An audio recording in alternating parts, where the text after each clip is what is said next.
pouvez-vous nous dire qui est Malika El Harout? En quelques mots, ça va peut-être être difficile pour la dépeindre totalement. C'est une femme qui a une certaine sérénité, qui s'est comportée devant le tribunal d'une façon très agréable, en ce sens qu'elle n'a pas évité aucune réponse aux questions qui étaient posées. Elle n'a pas attendu pour répondre, elle n'a pas essayé de détourner ce qu'elle pensait, donc elle est manifestement sincère avec elle-même. On dit d'elle que c'est une grande terroriste, dangereuse. Est-ce que vous la définissez comme telle? Si je la définissais comme ça, et si je la croyais comme ça, je ne suis pas sûr que j'aurais accepté de la défendre. Encore que tout le monde doit être défendu. D'ailleurs, on ne peut pas juger sans qu'il y ait des avocats dans les pays démocratiques. Mais elle n'est pas, à mon avis, elle n'est pas du tout comme ça. Je crois qu'on a... Elle est en fait, elle est très imprégnée du Coran. Elle a lu le Coran, elle a lu des livres qui expliquent le Coran. Je sais que lire le Coran, il faut pour ça être aidé et un peu éclairé, avoir un maître, je pense, enfin. Je ne peux pas en dire plus, bien sûr. Et elle a lu le Coran. Dans le Coran, elle a lu que le djihad défensif était quelque chose d'obligatoire. Et elle estime que les Américains ont envahi un pays musulman, l'Afghanistan, et que c'est une guerre, on fait une guerre offensive, et qu'il convient de faire la guerre défensive. Et sa guerre défensive, c'est précisément le djihad défensif qui doit être proportionné, etc. Et elle est pour le djihad défensif. Elle estime que c'est un devoir pour un musulman d'aller se battre là-bas. On la voit depuis le début du procès sans voile, et ça a choqué beaucoup de téléspectateurs. Comment cela se fait-il? Eh bien, je comprends que ça ait choqué les téléspectateurs. Ça l'a choqué elle encore plus, parce qu'il est évident qu'elle ne voulait absolument pas paraître comme ça. Elle n'a pas de voile, elle est à la prison, elle n'en a pas, elle n'a pas de foulard, et puis ça lui a été interdit. De sorte que j'ai interpellé monsieur le procureur fédéral le premier jour de l'audience en disant « faites quelque chose, ce n'est pas possible ». J'ai interpellé monsieur le président qui me dit « mon pouvoir, c'est la salle, point c'est tout, je n'ai rien d'autre à dire ». Ils sont tous les deux incompétents pour pouvoir s'occuper de ça. C'est assez curieux, c'est les services de sécurité uniquement et ils n'ont rien à leur dire. Voilà pourquoi elle n'en a pas. Ce n'est ni la volonté du magistrat. On en a encore reparlé hier, parce qu'hier, elle est arrivée, il y a eu des bruits d'évasion. Je ne sais pas si quelqu'un lui en veut pour répandre des bruits pareils au moment de son procès, parce que ça bouleverse totalement ce procès qui s'était parfaitement bien passé jusqu'hier. Et à cause de ça, maintenant, c'est un nouveau problème. Mais on a reparlé du voile et le président a bien dit, je n'ai jamais empêché une femme qui comparaît devant moi de porter son voile. Et ici, je n'ai rien à faire et je ne peux même pas demander à faire une recommandation.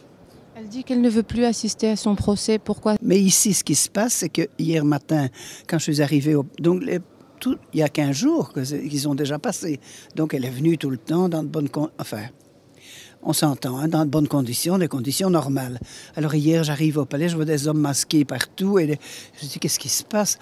C'est elle qui allait s'évader, vous imaginez, hein? Mais d'où vient cette rumeur-là pour qu'il y ait un déploiement de sécurité aussi ça, je ne le sais pas. On ne sait rien. Elle m'a dit qu'elle avait entendu dire à la radio, ou je ne sais où, qu'elle allait s'évader, qui était bien le dernier de ses soucis et le dernier de ses problèmes. Donc moi, je ne sais pas, on ne m'a pas dit pourquoi. Moi, je ne suis pas au courant de ça. Le président ne le sait pas davantage. C'est encore une fois les services de sécurité. Et je comprends que les magistrats n'interviennent pas trop, parce que s'ils interviennent et qu'il se passe quelque chose, on dira, voilà, donc les services de sécurité sont chargés de tout et ils ont tout pouvoir dans ce domaine-là. Alors il s'est déployé ici. Alors demain, elle ne vient plus. Aujourd'hui, elle ne vient pas. Demain, elle ne vient pas et je lui ai demandé de faire un effort pour venir vendredi. C'est la fin du procès. Elle a envie de s'exprimer. Il ne faut pas être absente, c'est pas possible. Ça devient tout à fait préjudiciable, ça. On dit qu'elle fait partie d'un réseau d'Al-Qaïda. Alors est-ce que là, y a-t-il réellement des réseaux ou c'est des affabulations? Elle conteste totalement faire partie d'un réseau d'Al-Qaïda. Elle le conteste absolument. Elle est contre le terrorisme. Elle l'a dit clairement au tribunal. Elle est contre ceux qui ont fait sauter les tours. Elle a dit que c'est des bandits qui agissaient comme ça. Elle considère que le fait d'être traité de terroriste, c'est une insulte pour elle, et c'est une insulte à sa religion. Au point que j'ai dit au tribunal, cette femme qui est devant vous, elle estime qu'elle est une femme insultée par le réquisitoire. Dans la législation, c'est quoi être terroriste? C'est vraiment accomplir des actes de terrorisme ou participer à un réseau de gens qui accomplissent des actes de terrorisme ou bien financer ces gens ou bien leur apporter un appui logistique, mais de terroristes. Et ici, il ne s'agit pas de terroristes. Moi, j'en suis persuadé, et naturellement, le tribunal le dira. C'est pas ça, c'est tout autre chose. Ce sont des combattants. Elle parle de son mari en disant... Mon mari est un combattant, mon mari est un militaire. Elle voit ça d'un problème de guerre, problème de la guerre. Écoutez, j'ai cité hier la guerre d'Espagne. Ça ne vous dira pas grand-chose, mais enfin, il y a eu une guerre civile terrible en Espagne. Il y a des intellectuels belges et ailleurs et d'autres pays européens, puisqu'alors à ce moment-là, la dimension était un peu plus réduite, qui sont allés se battre là-bas. Et je leur ai dit, j'ai dit aux magistrats, est-ce que quand ils sont rentrés, on leur a fait un procès? Est-ce qu'on les a enfermés en prison? Est-ce qu'on les a accusés? Non, on s'est dit, ils ont marché avec leur idéal. Ils sont allés défendre leur idéal à eux. Ben, je n'ai pas, comparaison ne vaut pas raison, hein, mais c'est un peu ce qu'elle fait. Je ne crois pas qu'on puisse lui reprocher. Le procureur fédéral a demandé 8 ans de prison contre elle. Basé sur des soupçons ou sur des faits?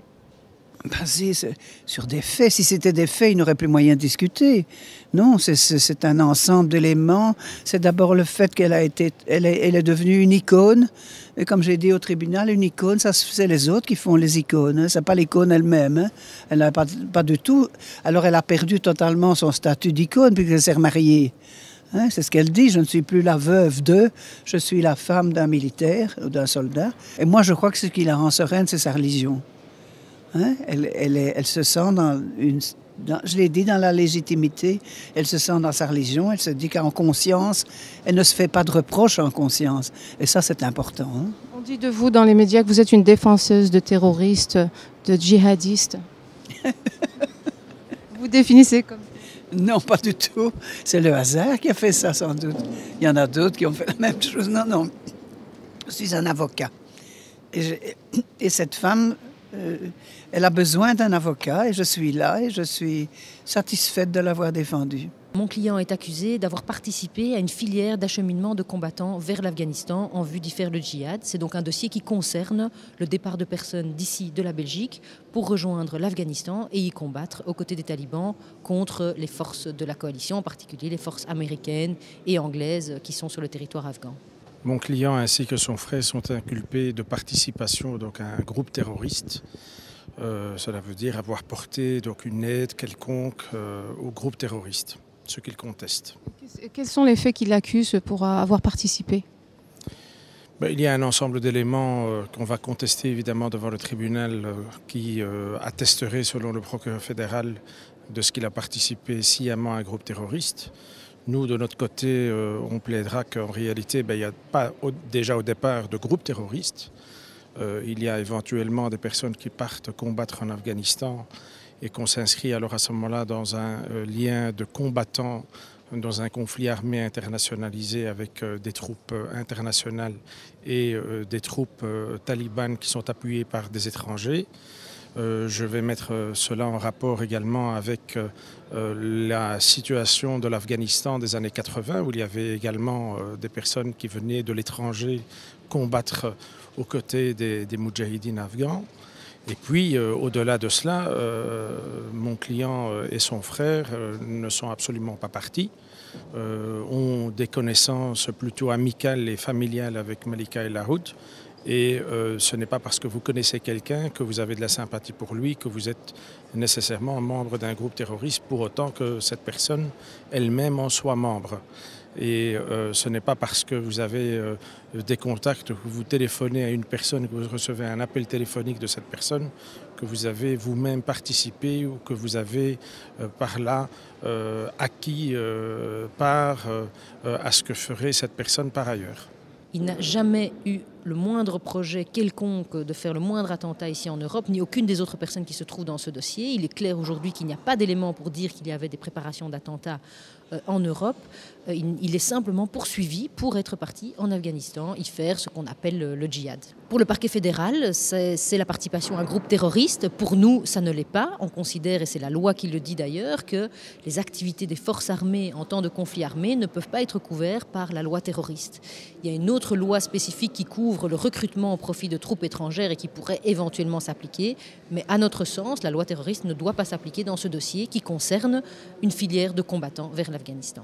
Le procureur fédéral lui-même est bien en peine de nous situer quelques projets d'attentats qu'ils soient en Europe. Il n'y a absolument aucun projet d'attentat et ils ne sont pas poursuivis d'ailleurs pour un projet d'attentat ni en Europe ni en Afghanistan même, puisque les seules poursuites sont basées sur le fait qu'il y a eu acheminement de combattants, 3 exactement, en Afghanistan, et on ne parle à aucun moment d'un attentat qui ait été commis soit en Afghanistan, soit un projet d'attentat en Europe, soit même un projet d'attentat contre des civils en Afghanistan.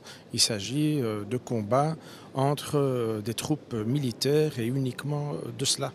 Je pense que c'est évidemment le mot terroriste fait peur en tant que tel, et le fait de dire terrorisme crée lui-même la terreur, et donc ça devient tout de suite inquiétant. Je pense fondamentalement que ces gens ne sont pas dangereux, que tout ce qu'ils ont voulu faire, c'est aller combattre en Afghanistan, et dans ce cadre strict-là. Donc il n'y a jamais eu le moindre danger pour quelques citoyens quelconques ici en Belgique. Je pense clairement qu'il faut relativiser. Quand on voit, et maintenant on a quand même un peu de recul et un peu d'expérience, on voit l'historique des dossiers terroristes qui sont traités chez nous. C'est jamais des dossiers où il y a véritablement des attaques qui ont été planifiées contre la population civile ici en Belgique. Alors, on a eu la filière irakienne, c'était l'Irak. On a eu maintenant la filière Afghanistan, c'est l'Afghanistan. On a eu, c'est vrai, le dossier Trabelsi où il y avait une attaque mais contre une base militaire américaine. Mais penser qu'ici en Belgique, il y a des réseaux de terroristes islamistes qui veulent faire des attentats comme à Madrid ou à Londres, alors c'est peut-être possible, j'en sais rien, mais en tout cas les dossiers qui sont traités par la justice en Belgique, c'est pas ça pour l'instant, et ça doit être très sérieusement relativisé. Et si c'était ça, ça irait en cour d'assises, ce ne serait pas devant le tribunal correctionnel. Ont-ils été endoctrinés alors, puisqu'ils sont jeunes ? C'est pas une question d'endoctrinement, parce qu'alors à ce moment-là, on peut parler aussi d'endoctrinement parce qu'ils sont jeunes, dont le chef des soldats américains, ils sont eux aussi jeunes. Le combat sur place, c'est toujours des jeunes de 18 à 20 ans. Dès qu'on va au-delà de 20 ans, on les retrouve plutôt à l'arrière et dans les commandements. Les soldats américains ne sont pas plus âgés que ceux qui ont été se battre en Afghanistan ou qui ont été rejoindre en tout cas les camps d'entraînement en Afghanistan, puisque ici en réalité les 3 personnes qui sont présentes n'ont même pas livré combat en Afghanistan, ils se sont rendus sur place, ont subi un entraînement vaille que vaille parce qu'ils ont évidemment été atteints de malaria, de paludisme et d'autres maladies bien courantes en Afghanistan, et donc la réalité est tout à fait différente, et je crois que la réalité est tellement différente qu'il faut aussi que les jeunes ouvrent les yeux sur une réalité qui les dépasse et qui est bien difficile à comprendre d'ici. Et je le répète, l'Afghanistan n'a certainement pas besoin de combattants, l'Afghanistan a besoin de paix. L'audience a été interrompue, vous pouvez nous dire ce qui se passe exactement ? Il semblerait qu'il y ait une fuite de gaz qui se soit produite dans le couloir qui jouxte la salle d'audience, et donc pour des raisons de sécurité, ils ont préféré évacuer la salle. Est-ce que c'est habituel ici au Palais de Justice qu'il y ait des alertes comme celle-ci ? Je ne peux pas vous dire que j'ai 30 ans d'expérience, mais pour moi, c'est la première fois. Ça, c'est indiscutable. Je n'ai jamais connu ça. Et visiblement, aucun de mes confrères non plus. Donc, ça n'est certainement pas habituel.